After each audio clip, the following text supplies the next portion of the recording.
you know what this is right here? Lots and lots of hats that I was supposed to donate to Karen's charity the other day, but it didn't happen. Hey everybody, it's Margaret, and I'll tell you what happened about those donations. Well, see, I was supposed to meet Karen, who is the K in SSK, if you watch them on YouTube. And I was going to meet her and Sharon and Sherlyn as well at a restaurant. La Madeline. Okay, well, with a name like that, who thought there was more than one of those? And so, being in a hurry and totally depending on Google Maps, which is what I always do, as I zip zoom all around everywhere, I got the wrong one. So I called and I said, oh no, I'm at the wrong one. So Karen tells me exactly which one to go to, and I hit a keyword, which was mall, instead of pulling it up to see the address because I could not see the whole thing on Google Maps. And I hit the next one. I went to the wrong place twice, so I didn't meet her. So I'm going to meet her tomorrow at Starbucks and give her those. But for those of you who comment on my page about how together I am, what is the matter with you people? I am no more together than puzzle pieces in a box. That's more like what my life is like. So I came home all annoyed with myself, and what do? Knit, of course, because that's what makes everything better. So I am just knitting away on this triangle scarf, I think is the very creative name. It's made by, the pattern came from the Michaels site for Karen Cakes, which is what this blueberry cheesecake. It's a big giant triangle scarf. And I'm knitting away the telephone rings. And it's a place where we had apparently given a donation, but I didn't know we gave the donation. And the people are calling to thank me for the gift. So I'm going, oh, you're so welcome. And now I'm starting to think, oh no, did people collect money for a gift and I didn't give money? I forgot to give the money. I started panicking, but that wasn't what it was. Tucker had made a donation and they were calling to say thank you. And so I'm in the clear. Okay, so anyhow, I finally figured out what was going on and pieced it together. So that wasn't totally my fault, but that I was still feeling stupid. So what did I do? I got out my knitting. Now, you may have heard that knitting and crochet and any kind of yarn work like this that keeps your hands busy, specifically with a repetitive motion, is even better, not something that's too challenging, that it's supposed to be very good for the brain. And it's true. I came across this article, and if I remember correctly, it was from Erin, Gimme Yarn 418. She had posted, well, I'll show you in a minute, that led me to this article. What knitting is doing to your health that you probably never knew about. And it's good things. Like this. Knitting relieves stress, and we probably all know that. We do it because we enjoy it. It has to be a reason. Knitting relieves symptoms of depression, and they're giving you actual studies here. I'm not going to read every word to you. You can read it yourself. But this is the picture that Erin had posted right here. She said, what's wrong with this picture? Now to us it's clear. There's crochet, and she's holding knitting needles. Now, unless that's a knitted border I don't recognize, then something's wrong with this picture. But going on, knitting helps slow cognitive diseases. We know we have to keep our mind active, and that's exactly what we're doing. Knitting improves motor function, eases anxiety, helps with weight problems and eating disorders, kind of keeps you busy and keeps your mind off of food. Knitting can boost your memory. There we go again with that cognitive help. Therapeutic for mothers and premature babies. And I thought this was interesting. It has to do with relieving stresses. It's all a trickle-down effect. Knitting produces a sense of pride. I know how excited I get when I finish something that I'm really happy about, done a good job with. Knitting boosts your brain power. Knitting helps your heart stay healthy, and it talks about how it's lowering your blood pressure and heart rate. So that's that. Knitting may help quit smoking, and that's probably along the same lines as keeping your mind off of food and to keep your mind off of cigarettes if you can help that. But I'm going to put the link to this article down below so you can read the particulars on it.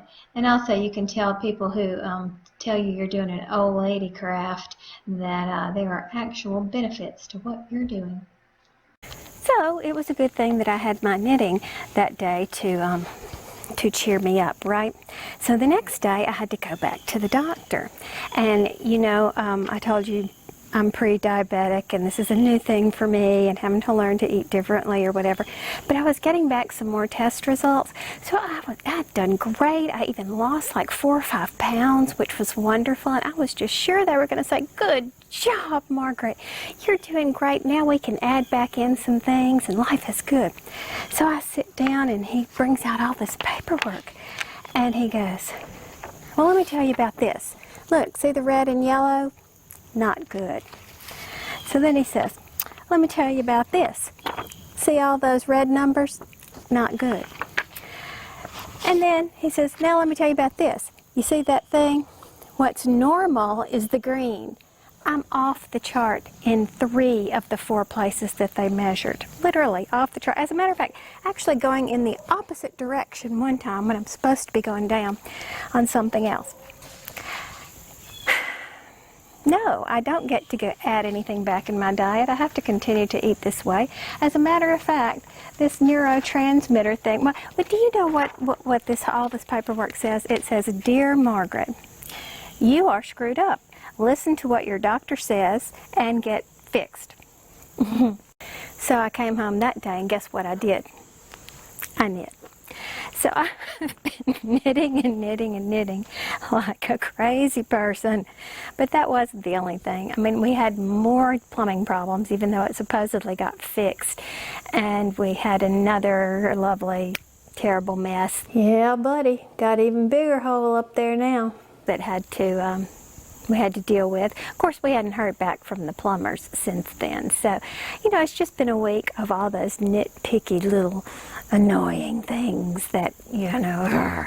So anyhow, I got through the week by knitting, and let me show you how much I was knitting. Very monogamously, by the way. I stuck with this one project. How do I show you this?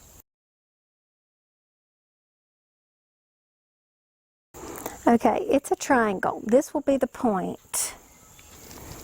I started on this end. I worked all the way like this, going back and forth, and I'm finishing up going this way to where it'll come to another skinny point like that. So I don't know how to show this to you without laying it on the floor or something, but there you go.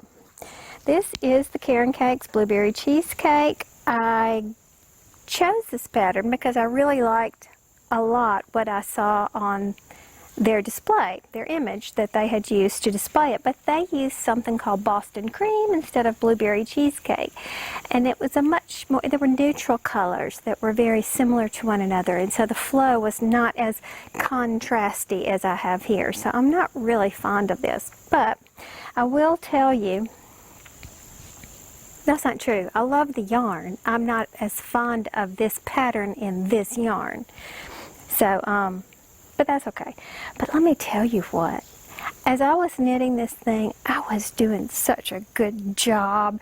You go back and forth, increasing by 1, all the way till you get to like 38 inches, and then you keep going, but you decrease by 1 with an SSK. And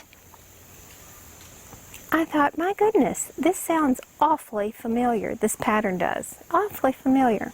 So I remembered why it looked so familiar. And it's because the first knitted project that I ever did was this dishcloth pattern. Here it is. Isn't that awful? But I was knitting and I was so happy. But you see how this does with the hole right here?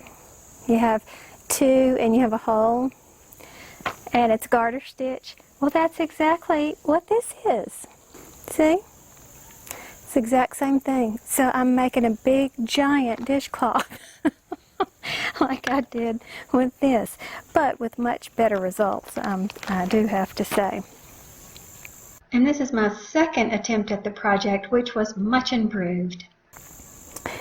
Now I come home, from the doctor and was not pleased with those results. When I take tests, I like to see 100 A+ on my paper, not red marks. And I go sit down to pick up my knitting, and this is what I discover. I left my knitting right here last night, and look what I woke up to this morning. Pulls and cat hair. I think this is the first time I've ever had an issue with this. With cats creating a problem. And since Calico was sleeping with me last night, oh look, there's another one. And I guess the culprit is right here. Wake up. Yeah, I'm talking to you. Did you do that? Here they are, my little pulls, and I'm sure that there's some way that I could look into figuring out how to fix that. And I don't know if I'm going to bother with that, because this is going to be for me. This is just something that I'm going to be snuggly with, watching TV or whatever.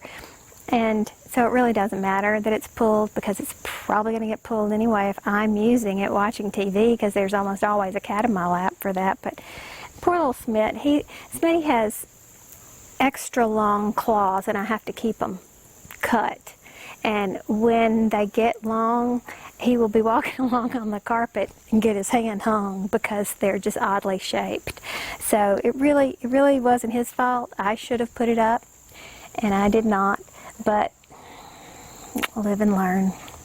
But I do have to say, I really do like working with this the wool acrylic blend. It really makes such a difference in the quality of the yarn. I like it a lot. So it's a good, Caron Cakes is a good texture of yarn. Like it a lot.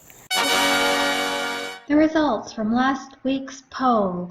I'm not a total fuddy-duddy. Of course, only 3% of the viewers bothered to answer this poll, but just thought you'd like to know. Now, last week we were talking about these palms. I had these little hats done that I did on the Knit Quick, Michael's Loops and Threads Knit Quick machine, and then I put these little things on them. Now, here's the problem. These were made by Lion Brand. They have this ponytail holder thing on them. And when you read the instructions, you read any of the marketing material, it says, cute little palms, blah, blah, blah, with elastic loop that makes attaching them to the hat so much easier.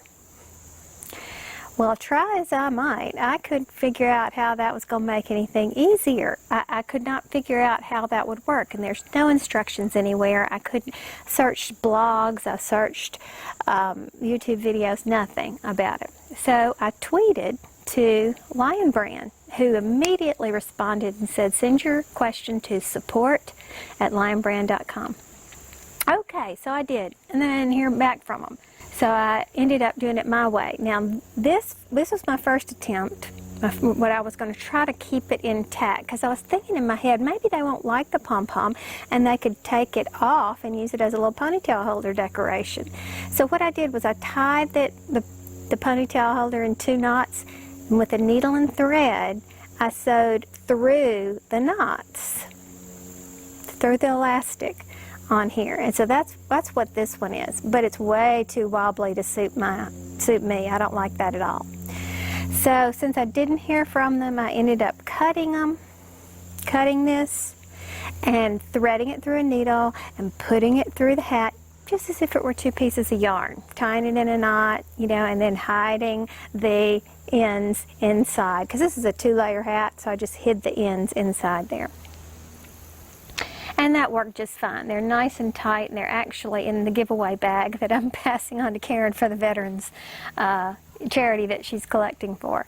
So I will need to throw in, though, that I did hear back from Lion Brand, and their instructions didn't make much sense to me, so that really wasn't helpful. So let me read them to you, and maybe you could make some sense out of there, and they might be helpful to you. I think my word worked really well, to be honest with you, so whatever, we can all live happily ever after. Hi, Margaret. You can either pull the palm through the elastic and just let it hang. What? You can either pull the palm through the elastic and just let it hang. I don't get that.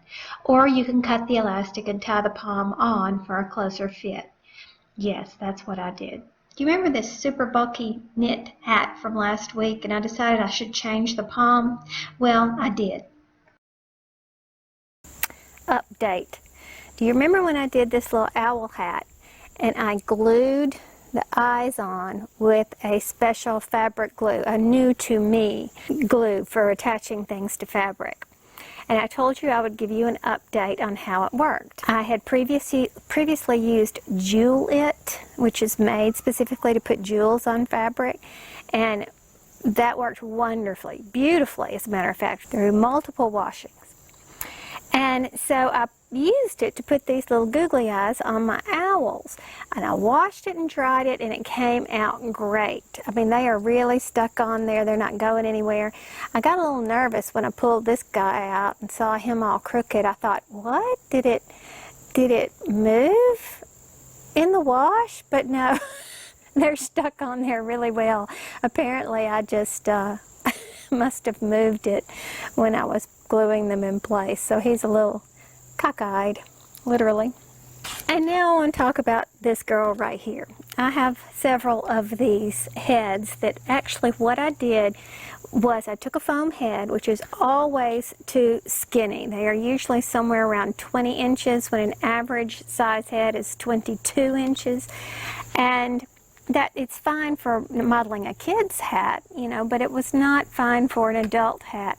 So I've had several questions recently about this head. Where did I get it? Did I cover it myself? What did I do? Well, I did a video for this back in 2012, and I'm going to put the link in the description box for you because it was quite comical. It was not only one of my early videos where I was horrible at my editing skills, but more importantly, I'm really not a talented crafter, and so I was just figuring out how to do this on my own. And I will put my experience down below of what worked, what I discovered, and for those of you who are interested in trying this, to get one that is an average size. And this one does end up measuring 22 inches around now that I'm finished. I have several of them that I had covered. But my method worked like a charm, even though I went into it with big questions. I was in Walmart the other day, and I saw for $24.97 the laptop knitting loom, 7 loom sizes all in one. And upon further investigation, it was pretty cute the way it's set up. Now it does have these removable pegs, which is why it allows you to have 7 different loom sizes, so you probably would have to deal with loose pegs or whatever. But look how it's designed. You have this really neat little storage thing to keep the pegs in on either side, and it's not made by Red Heart, but it gives you Red Heart soft yarn. And how do I know this? Well, because I wanted to learn more about it before I showed it to you. And I found that Good Knit Kisses, who in my opinion is the queen of loom knitting tutorials and stuff, I really like her stuff. Turns out she was instrumental in putting the instruction book together that comes with it, and she did a really good unboxing video, and I'll leave the link to it in the description box below. But she did it in December 2015, so apparently this has been around a while, and I just haven't seen it. Of course, it's time to start thinking about gifts. So while it was in the kids section, she pointed out in her review that it was actually good for anybody with dexterity issues. I think it has something to do with the little tray, you know how it's called a laptop, the way it fits in. You could just hang on to it a little bit better than you can a regular loom. Plus you get the different gauges and all, so I would definitely not consider this only a kid's product.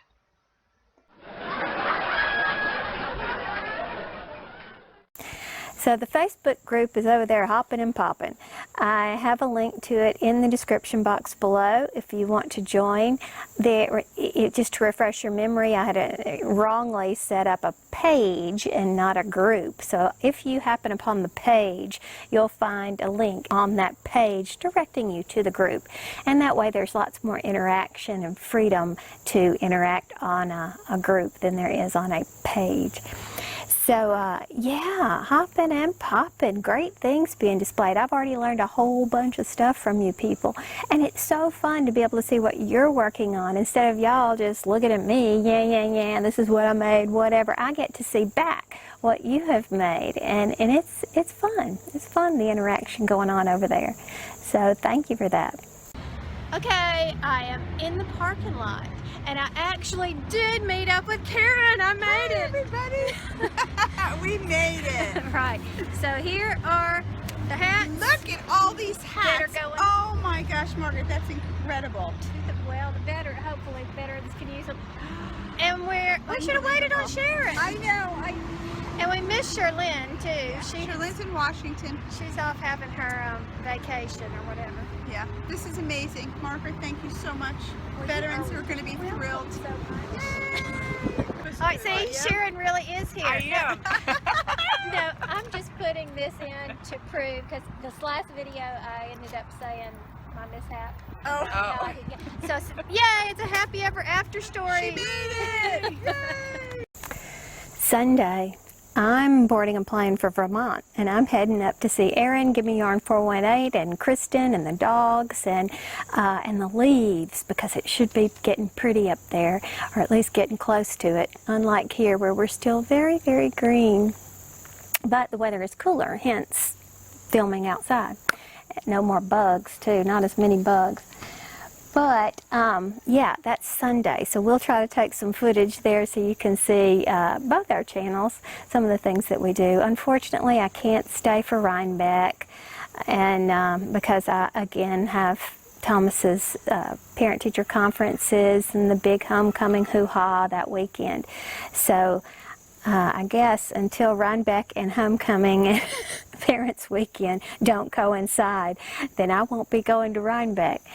But or until Thomas graduates, you know, there's always that option. That's all for now. Thanks for tuning in. Join us over on that Facebook group, or we do have a Ravelry group that's run by Sarah, who is Crunchiest One over there.